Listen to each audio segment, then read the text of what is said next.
Thanks for joining us on Bayside TV. Today on the show we have guest artist Tom Tweener performing, and we look at an important issue that can potentially save a lot of lives. When writing a will, we list things of value and where we want them to go. We list our house, we list our car, but a lot of the time we don't even consider something even more valuable. I'm not talking about love, I'm talking about our organs. The gift of life to someone else that is in need. When we pass away, is it selfish of us not to donate our organs? That's our topic today on Bayside TV, and here to help us discuss it is Bernie Dwyer from Donate Life Victoria. Hi Rob. Lovely to have you here. What do you do with Donate Life, just out of interest? So currently I'm in the role of the clinical manager of the organisation, but I've previously been a donor coordinator, so worked closely with families who say yes to organ donation. So quite a number of years. All right, we also have Cheryl Han with us. Lovely to have you here today, Cheryl.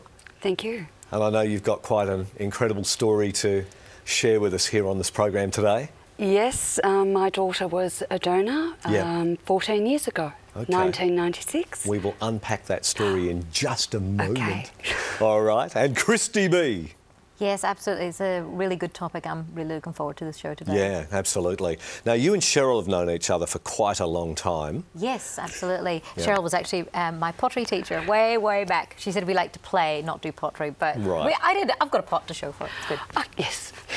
Yeah, and so we actually met quite a long time ago, and then a tragedy struck. Yes. Would you like to tell us a little bit of the background there?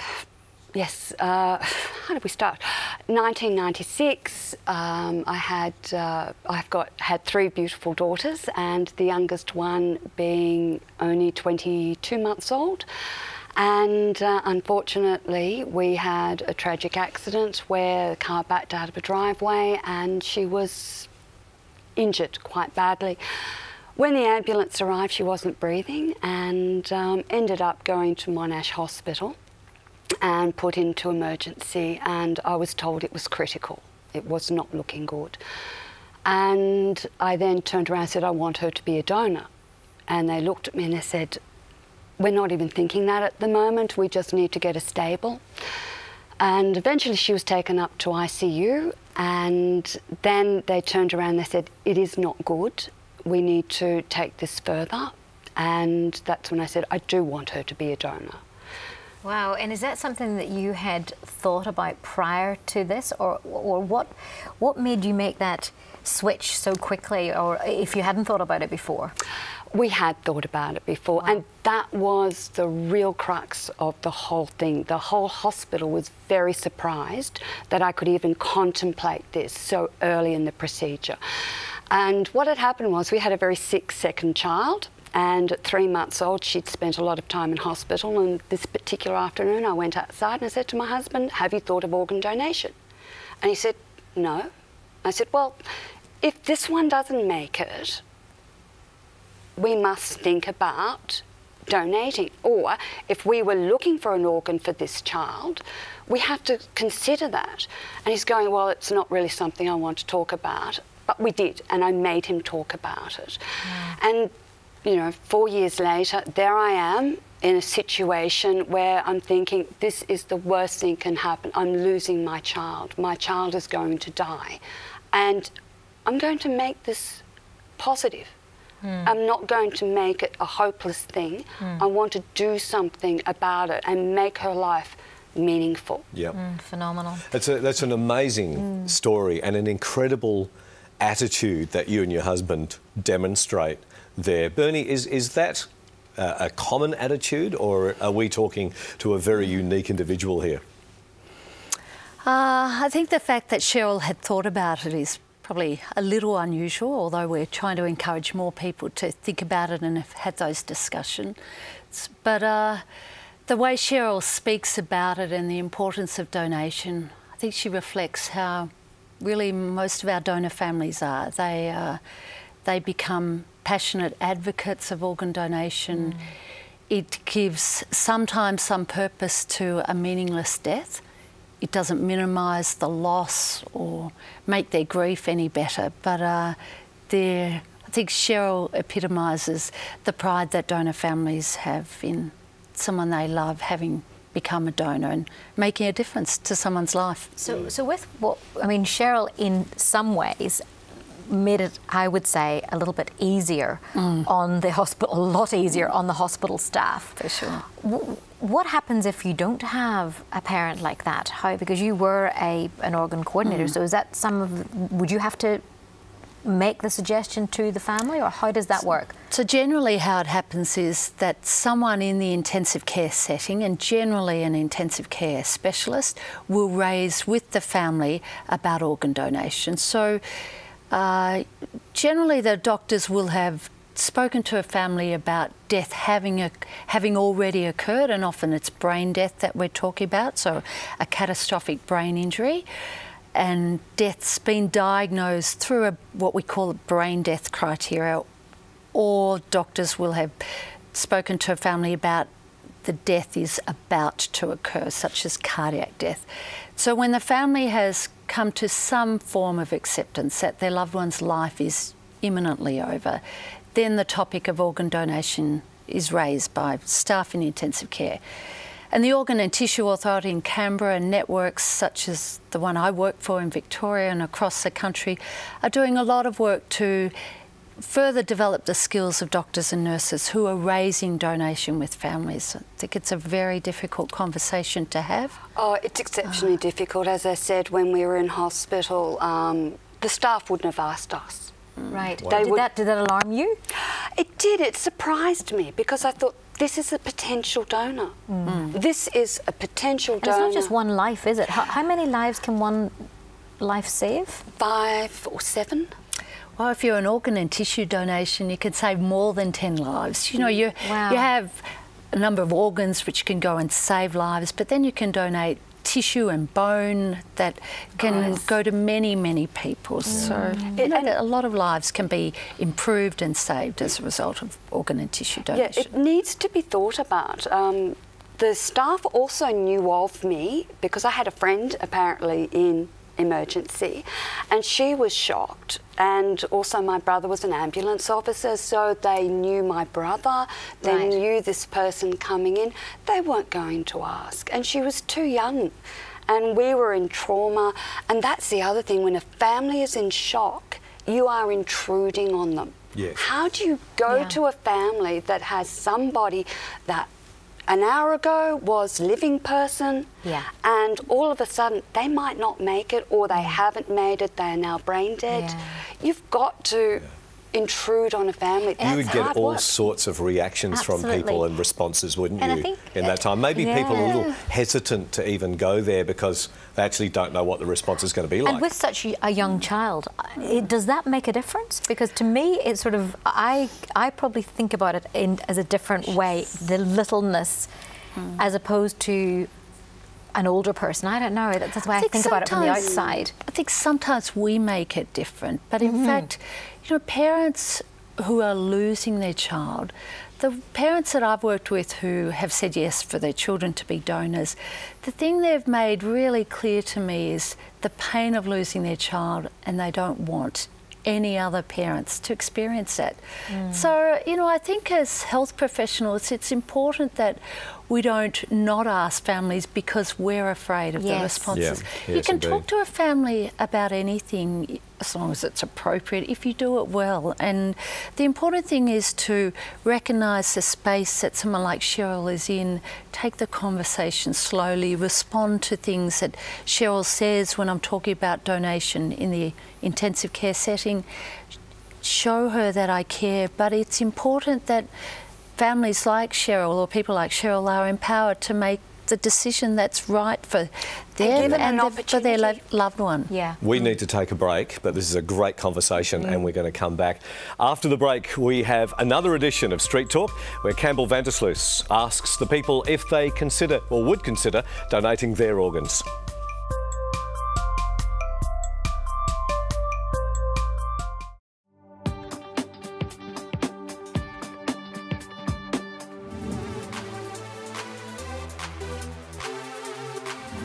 Come on, let's be honest. You're not going to need your organs when you're dead. So would you consider donating your organs? Would you ever consider donating your organs? Yes, except all except for my eyes, because I think that's a little bit creepy. It is a little bit creepy. Are you an organ donor now? Yes, I am. After I've passed away, or before? Well, let's say both. Okay. I'd consider. Yeah, I guess you could donate a kidney or something if someone really needed it. Yeah. And definitely after I'm on the organ donors list. A lot of people consider and would do, but never get around to actually saying or giving permission to it. So it's probably one of those things I need to do. So, but I haven't. Yes, yeah, I would. Are you an organ donor? Yes, yeah. Oh, great. Yeah. And what pushed you to do that? Because you don't need them when you're dead anyway. So if someone else needs them, they're better off with it anyway. You know, I think a lot of people hold a lot of sort of psychological value to their bodies, but once you're dead, you're dead. So whatever happens to it, if it goes to better use, that's a great thing.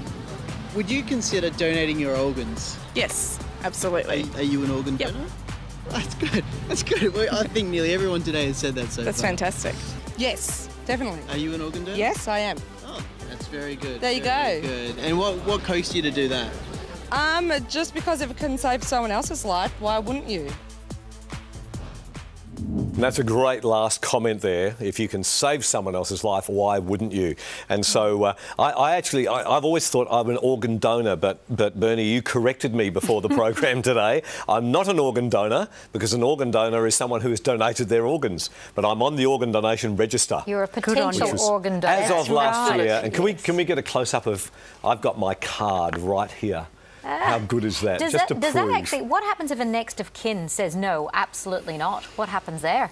Oh, look, that's raised sometimes by people. The reality is it's very rare that occurs. Right. Sometimes someone next of kin may not know that their loved one is on the register. Right. Look, sometimes relatives are not overly supportive, but overwhelmingly they'll say, but if that's what John wanted, I don't want to know much about the process, but I'll support his wishes. Okay. So, look, we need to work with families and we need to have them on side, but... I think it needs to be talked about more. Yeah. I tend to think there is this taboo. We don't talk about death, therefore why do we need to talk about organs? We're not going to talk with this about our 10-year-old. You don't want to talk to this about the 10-year-old. It's just not going to happen. With your partners, perhaps. Yes. Well, Christy's aware of my wishes. Yeah, absolutely. If and when anything happens to me. Yeah. So is that, when you said they might not want to know about the process, is the process one of the reasons, or the perceived concerns about the process, one of the reasons why people would say no? I think it is. We got so many questions asked of us when we were donor families. What happens? What do you do? How long does it take? And these are questions that I even looked up on the website, and they're not there. Right. They talk about brain death. Well, I got my education from Grey's Anatomy, and I watched it. Was it accurate? Well, I thought it was very you reverent. Can let us know whether it I was thought or it was not. very reverent and very honouring of the deceased. And I actually spoke to a friend of mine who's a surgeon. She said, Christy, you know, we do actually consider the person with dignity. Oh, for sure. And so that was my education. Apart from that, it's a total mystery. You know. Yeah, so there is this taboo. I think it's rather scary. You're in an intensive care ward. They have to go into theatre. So it's a proper operation. They get anaesthetic. So they're anaesthetised properly to take the organs. Then everything's stitched up. And then they're brought back to you dressed and bathed, and you don't even know they've had an operation. Well, I like that idea. So it is, look, it's treated with the utmost dignity, and the hospital staff are really caring. Why do they have an anaesthetic? Yeah, when you said an anaesthetic, I mean, an anaesthetic, as most people know, it isn't given, because most people think of an anaesthetic as putting you to sleep. Right. So these patients, they don't need that. No. There was an anaesthetist caring for the patient in the operating theatre, because blood pressure needs to be maintained Right. and some drugs need to be given. But the anaesthetic, as we commonly think of an Right, anaesthetic, that's good is to clear up, not yeah. given. That's important. I'm just wondering if there are reasons, maybe spiritual reasons, cultural or ethical reasons that people have why they don't donate. Would you like to address that at all, Bernie? Look, I think the most common reason we believe that people don't donate is because they've never thought about it, never talked about it. So I think that's probably one of the most important points that we get across. People need to think about that. We know that generally all the major religions around the world are supportive of organ donation because of the giving of something good to someone in society, and that's important from a religious point of view. Some local religious leaders may not be supportive, but I think it's important if we're working with families from certain religious groups and they think their religion doesn't support organ donation, that we offer someone from their religious organisation to come in and speak to them and help them understand that their church is generally supportive. Yep.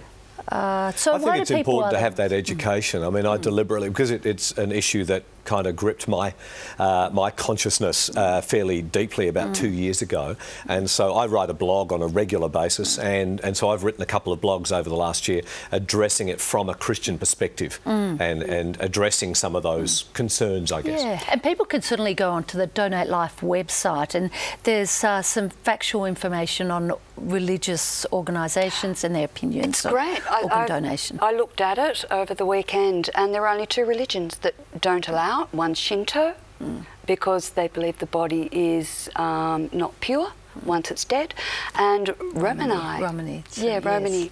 So everybody else is okay with it. Is okay with it. So you mentioned something that I find fascinating. You've just gone through the grief of losing a child, and then you've got people who are actually not supporting your decision. I'm just blown away by that. They were really surprised because they had young children, and they were going, I don't know if I could do that. Oh, so it was more from that perspective rather than they So disagree with you. Judgment on they you weren't personally. making judgment on us, but they were looking from their own point of view. You know, going through a tragedy, could I do that? Could I think of that at that time? Now, the statistics are, they say 60% of people that have made the conscious choice to become donors will donate, but there's still 40% that don't because of the shock at the time. Now, it's improving because of the Donate Life and the changes they've made within the hospital system too. Yeah. They've now got trained staff who understand the processes. Yeah, very good. Which didn't happen when I was donating. So things have certainly changed and changed for the better. So absolutely. Since things have changed, is there anything that you would say to anyone about how you would do things differently, or how you would want to understand things differently if you were going through something like this again? If I was going through it again... or helping somebody go through it? Helping somebody go through it. Listen, talk to your family, make sure everybody understands your wishes so that when the time comes, it's not going to be a hard decision. All you're going to have to deal with is the trauma of death. You know, that person passing. The rest of it is inconsequential, and yeah, I think talk about it. Please talk about it. You've got to. Bernie, is there a shortage of organs and tissue to be donated? Is there a waiting list is always longer? Absolutely. Yeah. And as we have more organ donors, the waiting list will become bigger, because a number of people never even get on the transplant waiting list at the moment, because with such an inequity between supply and demand, there's no point in putting certain people on, because they'll never get an organ and the transplant. match as well. It has to be a match. Yeah. So our final question is, why wouldn't you? Very quickly, why wouldn't you? I can't imagine why you wouldn't when you can save a life. Absolutely. Would you say the same, Cheryl? Absolutely. Why not? Forget about your own fears, think about others. Brilliant. I would say the only reason you wouldn't is because you're frightened. Get some information. Get on the website, get some information. Donate Life. Well, I want to thank my guest today, Bernie Dwyer from Donate Life. Thanks, Rob. Thank you, Cheryl Hand. Thanks for coming in. Thank you. And, of course, Christy B. It's been great. Wonderful, indeed. After the break, we have guest artist Tom Tweener performing, so don't go anywhere.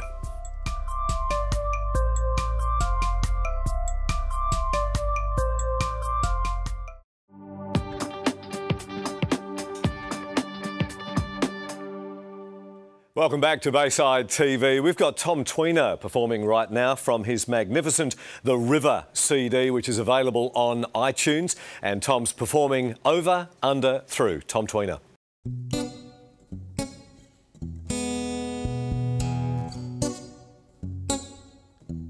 Ooh. waiting for a while now. I've been hoping for the day that we could see it rain. Every time I try to make it work, well, it seems as though my work has been in vain. Well, I know what is right, and I know what is wrong, and I know that when I sing my song, by the end of the day, I'll be feeling okay. I'll find the strength that I need to go on. Yeah. Good love is worth the wait, so I am waiting here for you. Take your time. Oh, I know it. I will try for you, yeah. When I can't go over, I better go under. When I can't go under, I better go through, yeah. When I can't go over, I better go under. When I can't go under, I better go, yeah. I better go right through. Ooh, you better go through. Ooh, I've been lost and I've been broken, yeah. And I felt so sorry for myself, I turned away. My spirit has awoken, and now I'm waiting for your light to shine away. I want to give what I got, whether I make it or not. I won't live if I don't give it a shot. Oh, and when I'm down on my knees, Lord have mercy on me. Could you help me see the forest for the trees? Whoa, no, no. Good love is worth the wait, so I am waiting here for you. Take your time. Oh, I know, yeah, I will try for you, yeah. When I can't go over, I better go under. When I can't go under, I better go through, yeah. When I can't go over, I better go under. When I can't go under, I better go through. Whoa, no, no. How long will I be singing my song, singing my song? Yeah, I didn't want to leave like that. She sang, whoa, whoa, no, no, no. How long will I be singing my song, singing my song? Yeah, I didn't want to leave like that. She sang. So when you can't go over, you better go under. When you can't go under, you better go through, yeah. When you can't go over, you better go under. And when you can't go under, you better go through. When you can't go over, you better go under. When you can't go under, you better go through. When you can't go over, you better go under. When you can't go under, you better go through. Whoa, yes, my Lord, you better go through. Jesus, my King, my King, my King, I better go through.